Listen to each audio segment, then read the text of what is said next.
ran away to Ohio State, I arrived with a plan, but when I left this nation for the very first time, I unknowingly took my first steps of freedom from those plans. When I came to Ohio State my freshman year, I was running away from the good but chaotic childhood that I had lived in. Sports, clubs, moving between cities, part-time jobs, college applications, 4 noisy, intrusive, and lovable younger brothers.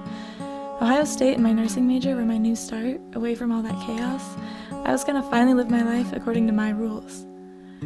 But that's not how life works. Over the course of my first semester, I changed my major from nursing to biology to business to Spanish to international studies, but my plans totally derailed, and I felt like my life was as chaotic as ever. But with a renewed resolve, I finally settled into my course of study in the second semester, determined that I would keep my life on track this time.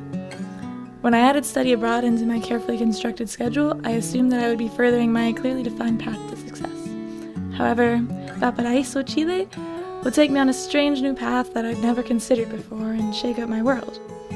From earthquakes to student strikes to tsunamis to pickpocketing to the questionable daily commute to getting hopelessly lost in the colorful corners of Valparaiso, I found that the plans I had for my time in Chile were always being challenged, pushed, and ultimately my plans were wrong.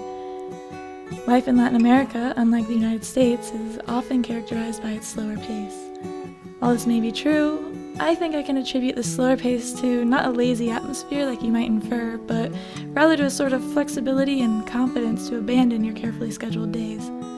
Instead of rushing off to that meeting, you'd rather spend an extra 10 minutes speaking with your professor after class, and you would walk leisurely to that meeting, confident that your choice was not wrong, and even though it was supposed to start 10 minutes ago, you find that you're still the first one there on gringo time as usual. This lifestyle, always adapting to the moment, allows for chaos. In fact, it almost encourages it. Chile didn't demand that I impose my will upon my time or upon my life, but that I approach each day with confidence, that no matter what happens, I can approach my life knowing that I'll be successful. So when I finally left Chile, I looked to my future, and instead of seeing this path with signs and speed limits, I instead found myself in an alley looking at all the possibility that the detours of life could provide.